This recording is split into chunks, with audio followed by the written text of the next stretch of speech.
Debemos estar conscientes de lo que está pasando en nuestro planeta aquí y ahora. ¿Cuáles son las intenciones de las grandes potencias del mundo?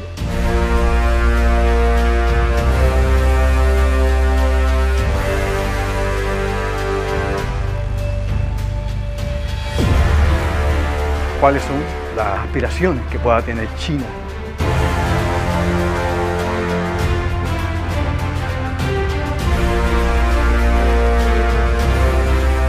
Estamos en medio de una guerra fría, posiblemente la guerra se caliente más adelante.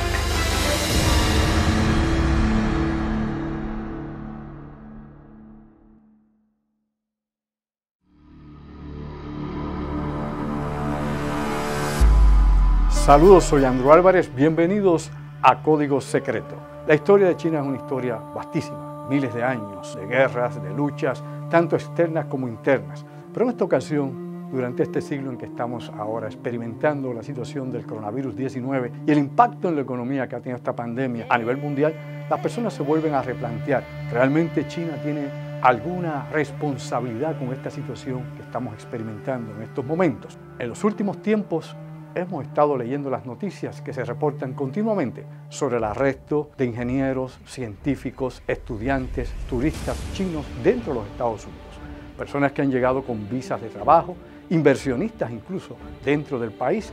El FBI ha continuado una purga buscando precisamente quienes puedan ser parte de una organización que ha infiltrado desde los años 90 a los Estados Unidos. Pero la historia entre China y Estados Unidos va atrás, vamos al pasado, simplemente a mediados de este siglo. Las relaciones de Estados Unidos y China siempre han sido difíciles. Por años, por décadas, ha habido una serie de enfrentamientos, no únicamente políticos, sino incluso militares. Y China ha estado también involucrado en otros conflictos, directa e indirectamente, donde los intereses de Occidente han estado impactados. No es precisamente desde la década de los años 70 cuando surge un acercamiento entre Estados Unidos y China. Un detalle interesante es que comienza esto con un intercambio de juegos de tenis de mesa, donde Estados Unidos y China empiezan a tener sus primeras relaciones. Y es en el año 1972, precisamente, cuando Mao Zedong, el padre de la República Popular de China, que todavía gobernaba en aquel entonces cuando el primer presidente de los Estados Unidos, Richard Nixon, visita a China. Años después, para 1975, George H.W. Bush, que luego sería presidente de los Estados Unidos, es el primer embajador dentro de China, que representa a los Estados Unidos. Llevó la propuesta a China de un hijo por pareja. Y por otro lado, los intereses de grandes magnates ya comenzaban a poner sus ojos sobre el sistema chino y de ver cómo podía ser utilizado como un gran experimento social y luego como un proyecto económico, entre ellos David Rockefeller, personas que son sumamente importantes dentro de la estructura global de información económica y sobre todo de influencias económicas en todo el mundo. Los chinos cambiaron radicalmente una vez murió Mao Zedong. Los líderes que siguieron a comenzaron a dar una nueva forma de relaciones internacionales a la estructura comunista de China y a su estructura económica específicamente. China empieza a buscar la manera o forma de poder definitivamente progresar y penetrar dentro del mundo económico de la globalización que ya estaba obviamente en apogeo.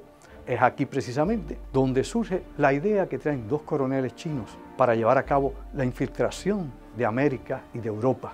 Y esto le llamaron la guerra, sin restricciones, inspirado y basado precisamente en el antiguo libro llamado el libro de la guerra, de Sun Tzu. Y ahí se inspiraron para hacer un nuevo esquema estratégico y de inteligencia para comenzar a traer información desde los Estados Unidos, a infiltrarse dentro de las universidades norteamericanas y a tener personal que pudieran reclutar para que pudieran llevar a cabo el espionaje industrial por un lado y lógicamente el traer las relaciones de los Estados Unidos, específicamente su industrialización hacia China. Y este proceso se ha dado en las últimas décadas, lo hemos visto, cómo ha ido creciendo exponencialmente el capital de China y su crecimiento económico que lo han puesto precisamente, han puesto a este país en la segunda posición del mundo a nivel de control económico. Todavía los Estados Unidos están a la cima de la economía mundial, pero China reta directamente el poderío de los Estados Unidos. Y no solamente ya lo está retando a nivel económico, teniendo definitivamente la más grande deuda bajo control de los bonos de los Estados Unidos, de los bonos del Tesoro, está bajo control de China. 1,1 trillón de dólares que le debe los Estados Unidos a China. Desde que en la década de los 90 comenzó China a implementar su plan maestro, surge un proyecto llamado Thousand Talents Scholar, 1000 académicos talentosos. Y este programa se ha expandido por todos los Estados Unidos y trabaja de dos maneras. Primero, reclutando gente dentro de Estados Unidos por universidades y corporaciones de China. El gobierno de los Estados Unidos desconoce que estos profesores, investigadores, ingenieros, sea esto en la industria de biotecnología, aeroespacial, computación, están relacionados precisamente con intereses de China.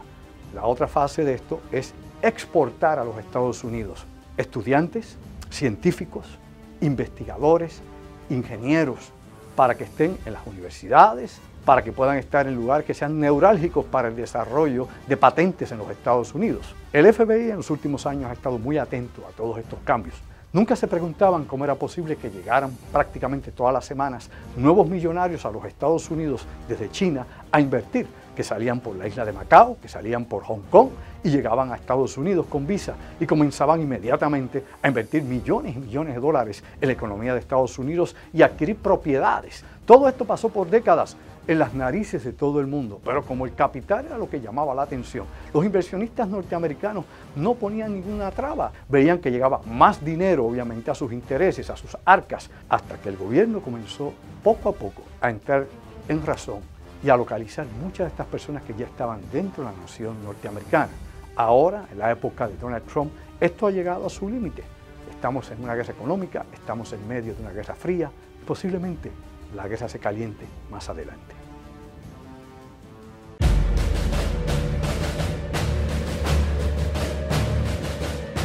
Sobre este tema en particular nos acompaña hoy el investigador de geopolítica internacional, Daniel Altieri. Daniel, esta realidad que estamos viviendo actualmente, la guerra económica entre Estados Unidos y China, todas las relaciones que en estos momentos pues están hirviendo prácticamente, está calentando este conflicto económico, este conflicto político.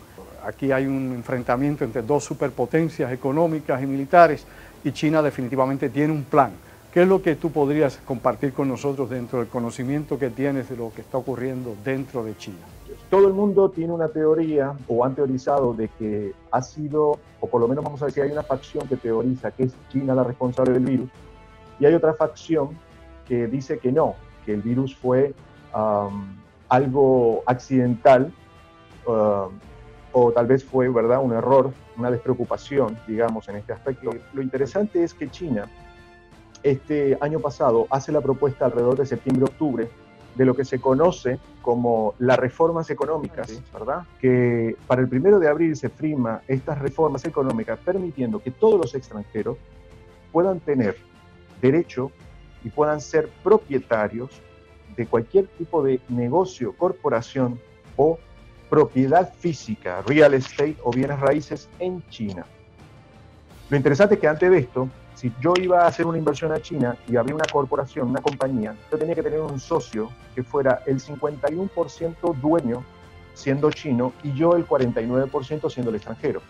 Eso cambió con esta reforma económica que ahora permite que yo tenga el 51% y los ciudadanos chinos o mis socios chinos, que mayoritariamente casi todos los comerciantes o negociantes, vamos a decir empresarios, tienen una relación directa o indirecta, ¿verdad?, siendo chino, con el Partido Comunista, con el Partido Socialista Chino. ¿Qué sucede? Que en este caso me estuvo interesante que las dos primeras personas, o digamos las dos primeras entidades, instituciones, que como hablamos aquí vulgarmente, picaron adelante, se adelantaron, fue justamente Morgan Stanley, ¿ok?, y Goldman Sachs. ¿Eso qué quiere decir? Que ellos están abriendo la puerta a las inversiones extranjeras. ¿Pero por qué razón sucedería esto? Mi planteamiento es el siguiente. En este punto te da a pensar, China con este virus no gana absolutamente nada, entre comillas, permitiendo que esta pandemia se suelte en su propio territorio justo para las fechas que sucedió, que de hecho fue muy conveniente, porque si te lo pones a ver, tú dices, hay un montón de casualidades o causalidades, ¿verdad?, pero sincronía. O sea, termina el año de trabajo en China, que es alrededor de noviembre-diciembre, comienza el año lunar, que es el año nuevo chino, y entonces tenemos todo enero, ¿verdad?, que básicamente casi 15 a 20 días o todo el mes de enero, la gente se va de vacaciones. ¿Qué sucede? Es casualidad que justo en ese momento, cuando la gente comienza a salir de China y se va a sus vacaciones de un mes, a sus navidades, vamos a decir, surge este virus. Y al surgir este virus, ya había pasado el acuerdo anteriormente de las reformas económicas. Lo recuerda que muchas empresas pequeñas, familiares, lo que le decimos aquí las pymes, ¿verdad? Sí. Pequeñas y medianas empresas, surgieron de manera exponencial. ¿Qué sucede? Ese grupo de personas que han creado esta forma de vida y han hecho negocios con el extranjero en sus pequeñas, medianas y grandes fábricas, recuerda que han tenido la posibilidad de adquirir grandes cantidades de capital. Y ese capital, obviamente, pueden tener una parte dentro de China, pero para sacarlo dentro de China, tú tienes que tener un acuerdo y presentar al gobierno, cuando tú vas a sacar ese dinero de China, hacia dónde lo vas a llevar, en qué países lo vas a poner y en qué vas a invertir ese dinero. Porque recuerda que más allá de ciertas libertades, el capital no es tuyo, el capital también pertenece, y de hecho la Constitución de China, del Partido Comunista, dice que de ser necesario, se pueden capturar o se pueden, digamos, sustraer los bienes de los ciudadanos para un bien común. ¿Cuántos millonarios se estiman actualmente en China? ¿Y qué diferencias puede haber con el gobierno central de China, ¿no? Con el gobierno de Xi Jinping? ¿Hasta dónde podría realmente existir una cohesión entre un grupo y el otro, o diferencias que pueden ser abismales, Daniel? Bueno, calcula que nosotros, la población de los Estados Unidos, ronda entre los 320 y pico de millones y cerca de los 320 y pico a 340. Imagínate esa misma cantidad de personas habiendo salido de la total pobreza, y casi la misma población de los Estados Unidos es la población de millonarios que hay en China. O sea, estamos hablando de no 300.000 personas, estamos hablando de 300 millones de personas que tienen un poder adquisitivo más alto que la media, de la clase media de los Estados Unidos. O sea, si en Estados Unidos hay cerca de X cantidad, digamos, 100 millones de personas que trabajan, o 100 y pico de millones pocas que trabajan, comparado con el potencial de mano de obra y trabajo y empresas que hay en China, estamos hablando que el capital interno se volvió una gran amenaza para el propio Partido Comunista, pero por otro lado, también un gran rival interno. Fíjate que algo, ya la infraestructura más grande, el trabajo más bruto, más extenuante, pero al mismo tiempo la parte más difícil del proceso de sacar una nación adelante, ya la logró el Partido Comunista. Okay. Ahora tienes una facción de multimillonarios que dicen, si ya te creaste la ruta de la seda, te has básicamente has llegado a cada rincón del planeta Tierra haciendo negocios unilateralmente o bilateralmente, digamos, en este caso China con diferentes países, sin pertenecer a ningún grupo, solamente con la Unión Europea, Australia, Rusia, América Latina y Estados Unidos mismo. Pero lo interesante en esto es que tú dices, si las personas que tienen el poder ahora pudieran despejar la ruta, que de hecho a esto hay que añadirle, que tú sabes y la mayoría de las personas sabrán que el presidente Xi Jinping plantea perpetuarse en el poder, ¿verdad?, hasta sus últimos días. Y básicamente eso es algo que no ha caído muy bien ni en la población, en la mayoría de la población china. Podría decirte que tal vez a la gente vieja, a la gente que pertenece al sistema, ¿verdad?, que vio, digamos, nacer esta economía y progresar y haber podido salir de la pobreza, que de hecho fue un reto enorme y fue un logro impresionante. Pero cuando tú lo vienes a ver en la perspectiva de que qué vas a hacer con todos esos millonarios, o esos millonarios, esos 300 millones de personas que existen con un poder adquisitivo más holgado, tienen otras libertades, al mismo tiempo pueden salir y han salido al mundo, han invertido en compañías foráneas, tanto en Canadá, en Estados Unidos, Sudamérica, comprando compañías petroleras, comprando compañías mineras, sobre todo, han comprado también muchísimas fábricas, y en este momento ellos, digamos que por esa razón yo no creo que ellos hayan sido los que provocaron esto, directamente el gobierno chino.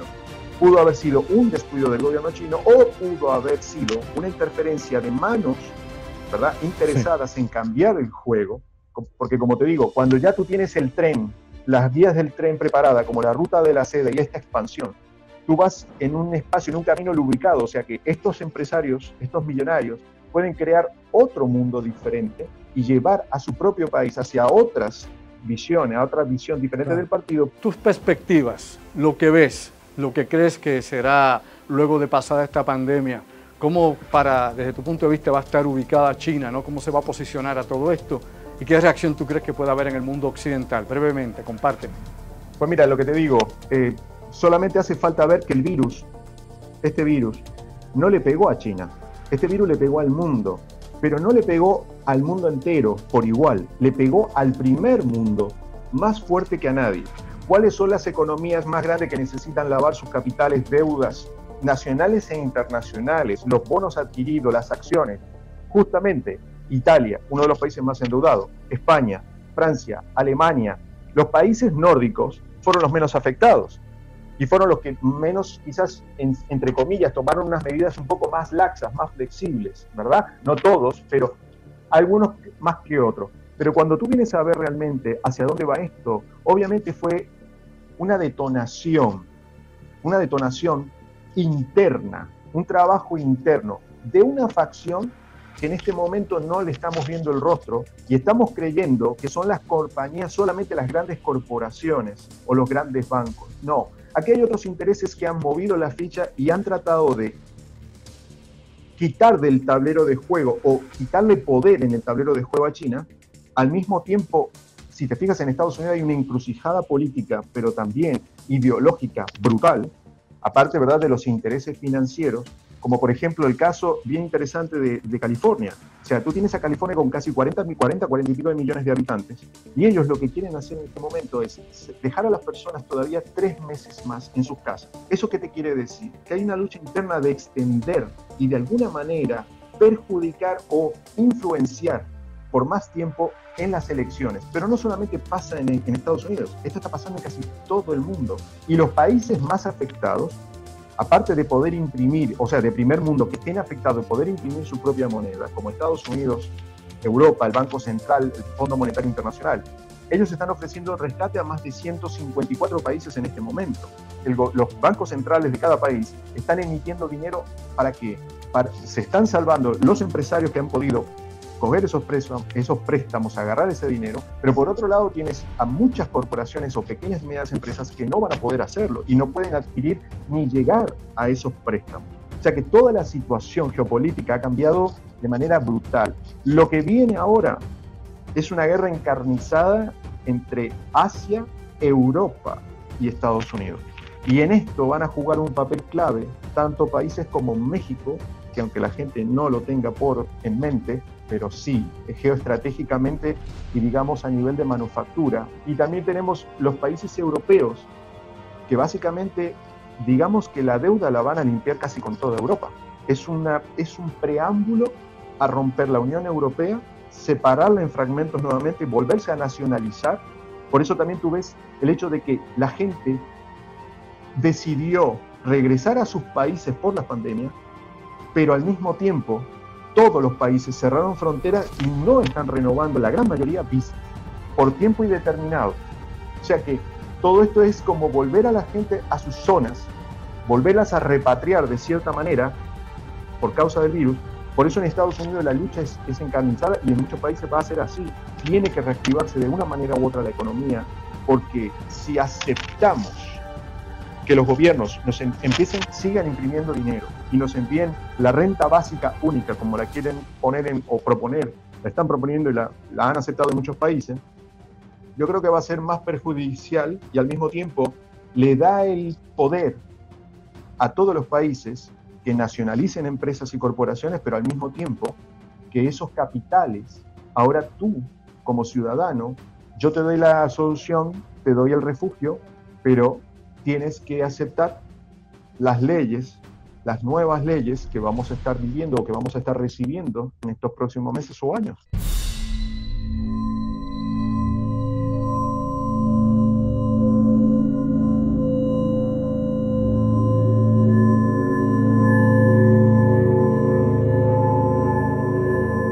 Debemos estar conscientes de lo que está pasando en nuestro planeta aquí y ahora.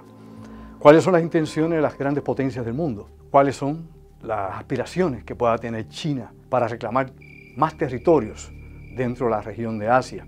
China ha construido islas artificiales, bases militares, estaciones navales, tratando de asegurar militarmente esta región y sobre todo el 65% de toda la navegación comercial del mundo pasa por este lugar. Por ende, China tendría un control sobre lo que se mueve o no se mueve en el Océano Índico y lo que va hacia el Océano Pacífico. Por otro lado, también surge el conflicto con Taiwán, la llamada Isla de Formosa, que tiene su propio gobierno y que China reclama. Y en ese paso entre Taiwán y China continuamente hay movimientos navales, tanto de las fuerzas de Estados Unidos como de China. Vietnam, el antiguo enemigo de los Estados Unidos. Vietnam ahora se convierte en un aliado económico de Estados Unidos, aceptando la llegada de industrias que estaban antes en China dentro de su territorio. Por otro lado, vemos portaaviones norteamericanos anclados en Vietnam y dándole apoyo estratégico a las fuerzas navales y terrestres de Vietnam. Vietnam no es aliado de China. Incluso tuvieron sus propios conflictos una vez terminó la guerra de Estados Unidos y Vietnam.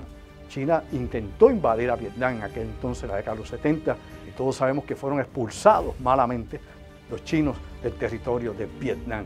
La penetración en África de China, bases militares en China actualmente, en las mismas regiones donde están los Estados Unidos operando sus operaciones especiales en África.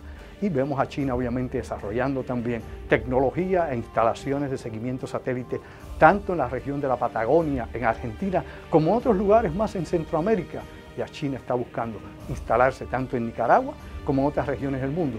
Venezuela también es un punto neurálgico en todo esto y China lógicamente quiere tener posiciones estratégicas en todo el continente.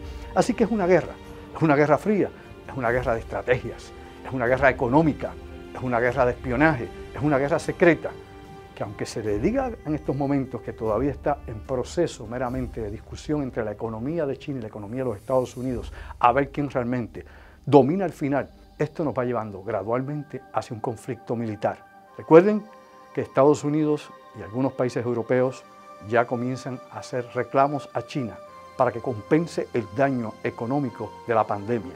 Estados Unidos, Gran Bretaña, Canadá, Australia y Nueva Zelanda, que han estado monitoreando todo lo que ocurre en el territorio de China y todavía no ha surgido la evidencia que puede indicar que China realmente provocó la pandemia, adrede, o que fue un ataque biológico al mundo. Hasta este momento eso está descartado, pero no sabemos en el futuro qué justificación pueda surgir para comenzar un conflicto armado cuando ya las relaciones diplomáticas o los intercambios económicos no sean suficientes para las dos superpotencias que controlan la economía del mundo. Esto es Código Secreto, soy Andrew Álvarez y recuerda que el que conoce el secreto posee el poder.